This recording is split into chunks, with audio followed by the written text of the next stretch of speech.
इस दुनिया में आने से पहले आप कहाँ थे? जब यह पृथ्वी थी, जब आकाश था, जब समय बह रहा था, लेकिन आपका नाम नहीं था, आपका शरीर नहीं था, आपकी पहचान नहीं थी, तब आप कहाँ थे? क्या आप बिल्कुल नहीं थे, या फिर किसी ऐसे रूप में मौजूद थे जिसे आज आप भूल चुके हैं? यह कोई साधारण प्रश्न नहीं है। यह वही प्रश्न है जिसने हजारों वर्षों से ऋषियों, मुनियों और सत्य के खोजियों को बेचैन किया है। यही वह प्रश्न था जिसने नचिकेता को यमराज के सामने खड़ा कर दिया था। यही वह प्रश्न था जिसका उत्तर खोजते खोजते उपनिषदों का जन्म हुआ, और यही वह प्रश्न है जिसका उत्तर आदि शंकराचार्य ने अद्वैत वेदांत में दिया। लेकिन सावधान रहिए, क्योंकि इस प्रश्न का उत्तर आपकी पूरी पहचान को हिला सकता है। हो सकता है इस वीडियो के अंत तक आप स्वयं को पहले की तरह न देख पाएं। हो सकता है आपको एहसास हो कि जिस व्यक्ति को आप जीवन भर मैं समझते रहे, वह वास्तव में आप हैं ही नहीं। जरा सोचिए, आपको अपना बचपन याद है, कुछ पुरानी घटनाएं याद हैं, कुछ चेहरे याद हैं, लेकिन क्या आपको अपना जन्म याद है? क्या आपको वह क्षण याद है जब आपने पहली बार इस संसार में आंखें खोली थीं? नहीं। और उससे भी बड़ा प्रश्न, क्या आपको वह समय याद है जो आपके जन्म से पहले था? बिल्कुल नहीं। लेकिन क्या केवल याद न होने का अर्थ यह है कि आप थे ही नहीं? यदि आज रात आप गहरी नींद में सो जाएं और सुबह उठें, तो रात के कई घंटे आपको याद नहीं होंगे। क्या इसका मतलब यह है कि उन घंटों में आपका अस्तित्व समाप्त हो गया था? नहीं, आप मौजूद थे, भले ही आपको कुछ याद न हो। यही वह पहला संकेत है जिसे वेदांत हमें समझाना चाहता है। स्मृति और अस्तित्व एक ही चीज नहीं है। किसी बात का स्मरण न होना उसके अस्तित्व को नकार नहीं देता, और यहीं से जन्म से पहले के रहस्य का द्वार खुलना शुरू होता है। हम सभी यह मानकर जीते हैं कि हमारा अस्तित्व जन्म के दिन शुरू हुआ, लेकिन क्या यह सच है? जरा अपने शरीर को देखिए। यह वही शरीर नहीं है जो बचपन में था। विज्ञान कहता है कि समय के साथ शरीर की अधिकांश कोशिकाएं बदल जाती हैं। बचपन का शरीर चला गया, किशोरावस्था का शरीर भी चला गया। फिर भी आपको ऐसा क्यों लगता है कि आप वही व्यक्ति हैं? यदि शरीर बदल गया, विचार बदल गए, भावनाएं बदल गईं, तो वह कौन है जो अब भी कह रहा है मैं वही हूं? कौन है जो बचपन को भी अपना कहता है और वर्तमान को भी? कौन है जो हर परिवर्तन के बीच भी अपरिवर्तित बना रहता है? यही वह प्रश्न है जहां से आध्यात्मिक यात्रा शुरू होती है, और यही वह प्रश्न है जो हमें जन्म से पहले के अस्तित्व के रहस्य तक ले जाता है। क्योंकि यदि हमारे भीतर कुछ ऐसा है जो शरीर के बदलने पर भी नहीं बदलता, तो क्या यह संभव नहीं कि वह जन्म से पहले भी मौजूद रहा हो? और यदि वह जन्म से पहले था, तो आखिर वह था कहां? यही वह रहस्य है जिसे समझे बिना न जीवन को समझा जा सकता है और न मृत्यु को। लेकिन आश्चर्य की बात यह है कि अधिकांश लोग कभी यह प्रश्न पूछते ही नहीं। वे पूरा जीवन धन कमाने, भविष्य बनाने और इच्छाएं पूरी करने में लगा देते हैं। लेकिन जिस व्यक्ति के लिए वे यह सब कर रहे हैं, वह वास्तव में कौन है, यह जानने की कोशिश नहीं करते। और यही कारण है कि वेदांत सबसे पहले बाहरी संसार की नहीं, स्वयं की खोज करने को कहता है। क्योंकि यदि खोजने वाला ही अज्ञात है, तो उसकी सारी खोज अधूरी है। तो अब प्रश्न यह है, क्या हमारा अस्तित्व वास्तव में जन्म के साथ शुरू हुआ था, या फिर हम जन्म लेने से पहले भी किसी रूप में मौजूद थे? और यदि थे, तो हमें वह सब याद क्यों नहीं? यही वह प्रश्न है जिसका उत्तर खोजते खोजते आदि शंकराचार्य अद्वैत वेदांत के सबसे महान सत्य तक पहुंचे। लेकिन इस उत्तर को समझने के लिए हमें सबसे पहले एक बहुत बड़ी भूल को पहचानना होगा। वह भूल जो लगभग हर मनुष्य करता है। हम अपने शरीर को ही स्वयं समझ लेते हैं। हम कहते हैं, मैं पुरुष हूं, मैं स्त्री हूं, मैं युवा हूं, मैं बूढ़ा हूं। लेकिन ध्यान से देखिए, ये सब शरीर की अवस्थाएं हैं, आपकी नहीं। क्योंकि बचपन में भी आप स्वयं को मैं कहते थे, और आज भी स्वयं को मैं कहते हैं। शरीर बदल गया, पहचान बदल गई, परिस्थितियां बदल गईं, लेकिन मैं का अनुभव नहीं बदला। आखिर वह मैं कौन है? आदि शंकराचार्य कहते हैं कि जब तक मनुष्य इस प्रश्न का उत्तर नहीं खोजता, तब तक वह जन्म और मृत्यु के रहस्य को नहीं समझ सकता। क्योंकि जिस चीज का जन्म होता है, उसकी मृत्यु भी होती है। और जो वास्तव में तुम हो, यदि उसका जन्म ही नहीं हुआ, तो उसकी मृत्यु कैसे होगी? पहली बार सुनने पर यह बात असंभव लग सकती है, लेकिन जरा एक उदाहरण पर विचार कीजिए। मान लीजिए समुद्र में एक लहर उठती है। कुछ क्षणों के लिए उसका एक अलग आकार दिखाई देता है। लोग उसे एक अलग लहर कहते हैं। फिर कुछ समय बाद वह लहर समुद्र में विलीन हो जाती है। अब प्रश्न यह है, क्या लहर वास्तव में पैदा हुई थी? या केवल समुद्र ने कुछ समय के लिए एक नया रूप धारण किया था? अद्वैत वेदांत कहता है कि शरीर उस लहर की तरह है और आत्मा समुद्र की तरह। शरीर प्रकट होता है और एक दिन समाप्त हो जाता है, लेकिन चेतना का मूल स्रोत बना रहता है। यही कारण है कि उपनिषद कहते हैं, आत्मा न जन्म लेती है और न मरती है, वह केवल विभिन्न शरीरों के माध्यम से स्वयं को प्रकट करती है। लेकिन यहाँ एक कठिन प्रश्न खड़ा होता है, यदि आत्मा जन्म नहीं लेती और पहले से मौजूद थी, तो हमें अपने जन्म से पहले का कुछ भी याद क्यों नहीं? आखिर वह सारी स्मृतियां कहाँ चली गईं? यही वह प्रश्न है जिसे बहुत से लोग पुनर्जन्म के सिद्धांत के विरुद्ध प्रमाण मानते हैं।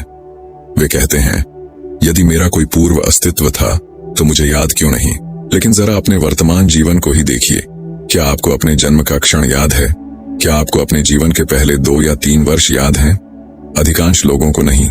तो क्या इसका अर्थ यह है कि उन वर्षों में आपका अस्तित्व नहीं था? बिल्कुल नहीं।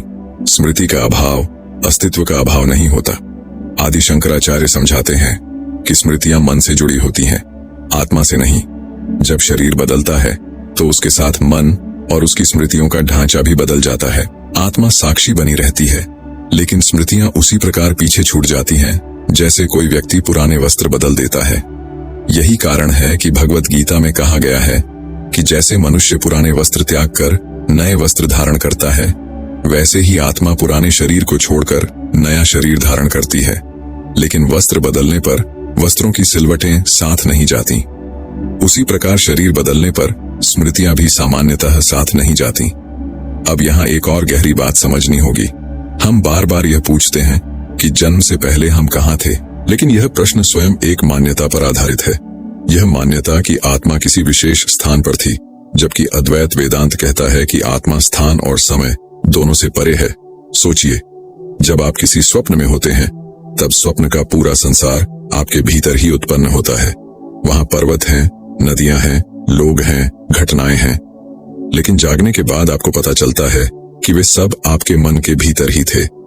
उसी प्रकार अद्वैत वेदांत कहता है कि चेतना किसी स्थान में नहीं रहती, बल्कि स्थान और समय का अनुभव स्वयं चेतना में प्रकट होता है।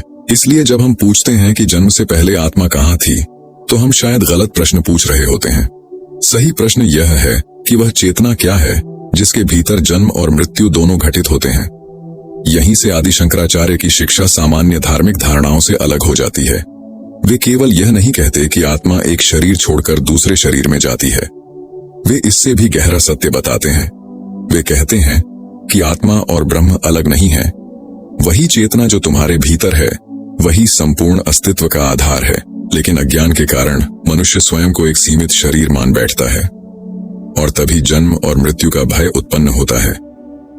जैसे कोई व्यक्ति स्वप्न में स्वयं को कमजोर और अकेला समझकर डरने लगता है, वैसे ही मनुष्य स्वयं को केवल शरीर समझकर भयभीत रहता है। जरा कल्पना कीजिए कि एक अभिनेता मंच पर राजा का अभिनय कर रहा है।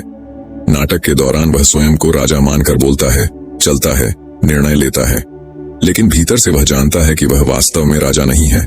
नाटक समाप्त होते ही वह अपनी वास्तविक पहचान में लौट आता है। अद्वैत वेदांत कहता है कि आत्मा और शरीर का संबंध कुछ ऐसा ही है। शरीर एक भूमिका है, एक माध्यम है, एक अस्थायी अभिव्यक्ति है, लेकिन हम भूमिका को ही अपनी वास्तविकता मान बैठते हैं, और यहीं से भ्रम शुरू होता है। इसी भ्रम के कारण हम जन्म को अपनी शुरुआत और मृत्यु को अपना अंत समझ लेते हैं, जबकि शंकराचार्य कहते हैं कि जो वास्तव में तुम हो वह न कभी शुरू हुआ था और न कभी समाप्त होगा। लेकिन अब सबसे बड़ा प्रश्न सामने आता है, यदि आत्मा वास्तव में ब्रह्म का ही स्वरूप है, यदि वह जन्म से पहले भी थी और आज भी है, तो फिर क्या हमारा जन्म केवल एक भ्रम है? क्या हम वास्तव में कभी पैदा नहीं हुए? और यदि ऐसा है, तो फिर इस जीवन का अर्थ क्या है? यही वह स्थान है जहां आदि शंकराचार्य का उत्तर सबसे अधिक आश्चर्यजनक हो जाता है, क्योंकि अगले और अंतिम भाग में हम उस रहस्य को समझेंगे जिसे जान लेने के बाद जन्म और मृत्यु दोनों की पूरी परिभाषा बदल जाती है। और संभव है कि तब आपको पहली बार एहसास हो कि जिस उत्तर को आप बाहर खोज रहे थे वह हमेशा से आपके भीतर ही मौजूद था। लेकिन अब हम उस अंतिम रहस्य के सामने खड़े हैं जिसके लिए यह पूरी यात्रा शुरू हुई थी। प्रश्न था, तुम जन्म लेने से पहले कहाँ थे? और अब तक की चर्चा से एक बात स्पष्ट हो चुकी है कि आदि शंकराचार्य के अनुसार आत्मा कोई ऐसी वस्तु नहीं है जिसका जन्म होता है और फिर मृत्यु हो जाती है। लेकिन यदि ऐसा है तो क्या इसका अर्थ यह है कि तुम वास्तव में कभी पैदा ही नहीं हुए? पहली बार सुनने पर यह बात अजीब लगती है, क्योंकि हमारा पूरा जीवन इसी विश्वास पर आधारित है कि हमारा जन्म हुआ था, हमारे माता पिता हैं, हमारा बचपन था, हमारी एक कहानी है। लेकिन अद्वैत वेदांत कहता है कि यहाँ एक बहुत सूक्ष्म अंतर है जिसे समझना आवश्यक है। शरीर का जन्म हुआ है, तुम्हारा नहीं। शरीर प्रकट हुआ है, तुम्हारा अस्तित्व नहीं। जैसे सूर्योदय के समय सूर्य हमें दिखाई देता है, लेकिन वास्तव में सूर्य उसी क्षण पैदा नहीं होता, वह पहले से मौजूद होता है। उसी प्रकार जन्म के समय चेतना पहली बार उत्पन्न नहीं होती, वह केवल एक नए शरीर के माध्यम से प्रकट होती है। यही वह सत्य है जिसे आदि शंकराचार्य बार बार समझाने का प्रयास करते हैं। वे कहते हैं कि मनुष्य की सबसे बड़ी भूल यह है कि वह स्वयं को शरीर मान लेता है, और जैसे ही वह ऐसा करता है उसी क्षण जन्म और मृत्यु का भय पैदा हो जाता है, क्योंकि जो शरीर से अपनी पहचान जोड़ता है उसे हर परिवर्तन डराने लगता है। उसे बुढ़ापा डराता है, बीमारी डराती है, मृत्यु डराती है। लेकिन जो स्वयं को चेतना के रूप में जान लेता है उसकी दृष्टि बदल जाती है। जब तुम पूछते हो कि जन्म लेने से पहले मैं कहां था, तो अद्वैत वेदांत कहता है कि तुम कहीं गए हुए नहीं थे कि वापस आते। तुम अस्तित्व के मूल स्वरूप में ही थे, उसी चेतना में थे जो आज भी तुम्हारे भीतर है। समस्या केवल इतनी है कि आज तुम स्वयं को शरीर समझ रहे हो, इसलिए तुम्हें लगता है कि तुम्हारी शुरुआत जन्म से हुई है। लेकिन शंकराचार्य कहते हैं कि यह केवल अज्ञान का परिणाम है। अब यहाँ एक और गहरी बात समझनी होगी। यदि आत्मा जन्म नहीं लेती तो फिर जन्म का उद्देश्य क्या है? आखिर यह जीवन हमें मिला ही क्यों है?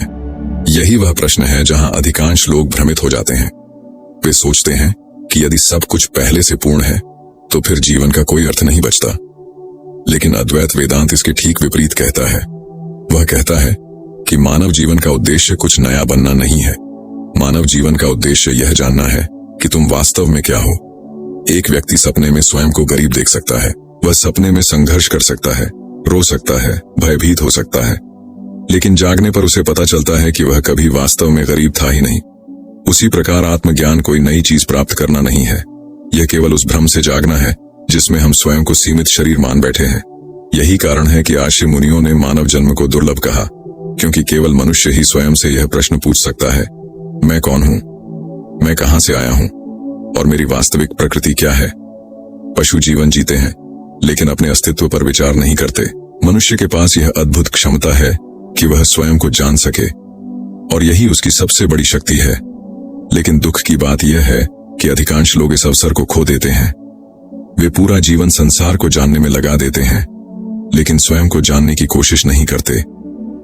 उन्हें दुनिया की खबर होती है, लेकिन अपने वास्तविक स्वरूप की नहीं। वे तारों की दूरी माप लेते हैं, लेकिन अपने भीतर की चेतना को नहीं पहचानते। और यही कारण है कि बाहरी उपलब्धियों के बावजूद भीतर का खालीपन बना रहता है, क्योंकि मनुष्य की सबसे गहरी खोज किसी वस्तु की नहीं, स्वयं की है। और जब तक वह स्वयं को नहीं जानता, तब तक कोई उपलब्धि उसे पूर्ण संतोष नहीं दे सकती। अब शायद आप समझ सकते हैं कि आदि शंकराचार्य का उत्तर इतना क्रांतिकारी क्यों था। जब उनसे पूछा जाता है कि जन्म से पहले तुम कहां थे, तो उनका उत्तर किसी स्थान का नाम नहीं होता। वे यह नहीं कहते कि तुम किसी लोक में थे या किसी विशेष जगह पर थे। वे कहते हैं कि प्रश्न ही गलत है, क्योंकि तुम चेतना हो और चेतना किसी स्थान में नहीं रहती, बल्कि स्थान और समय स्वयं चेतना में प्रकट होते हैं। इसीलिए यह पूछना कि जन्म से पहले तुम कहां थे वैसा ही है जैसे कोई मछली समुद्र से पूछे कि पानी कहां है। वह जिस चीज को खोज रही है उसी में पहले से मौजूद है, और शायद यही इस पूरी यात्रा का सबसे बड़ा रहस्य है। तुम जन्म लेने से पहले भी उसी सत्य में थे, आज भी उसी सत्य में हो, और मृत्यु के बाद भी उसी सत्य में रहोगे। बदलता केवल शरीर है, बदलती केवल पहचान है, बदलती केवल कहानी है, लेकिन जो इन सब का साक्षी है वह नहीं बदलता। वही तुम्हारा वास्तविक स्वरूप है, वही आत्मा है, वही ब्रह्म है, और यही अद्वैत वेदांत का अंतिम निष्कर्ष है। इसलिए अगली बार जब तुम स्वयं से पूछो, मैं जन्म लेने से पहले कहां था, तो उत्तर किसी स्थान में मत खोजो, उत्तर स्वयं के भीतर खोजो, क्योंकि आदि शंकराचार्य के अनुसार तुम किसी स्थान से नहीं आए हो। तुम उसी शाश्वत चेतना की अभिव्यक्ति हो जो न कभी जन्मी थी न कभी मरेगी। जिस दिन यह सत्य केवल शब्द न रहकर तुम्हारा अनुभव बन जाएगा, उसी दिन जन्म और मृत्यु दोनों के रहस्य समाप्त हो जाएंगे। उसी दिन तुम्हें समझ आएगा कि तुम इस संसार में आए नहीं थे, बल्कि कुछ समय के लिए स्वयं को एक शरीर के रूप में अनुभव कर रहे थे। और यही वह ज्ञान है जिसे वेदांत मुक्ति कहता है। यही वह सत्य है जिसकी खोज में ऋषि जीवन भर तप करते रहे। और शायद यही वह उत्तर है जिसकी तलाश में तुम इस वीडियो तक पहुंचे हो। ओम तत्सत।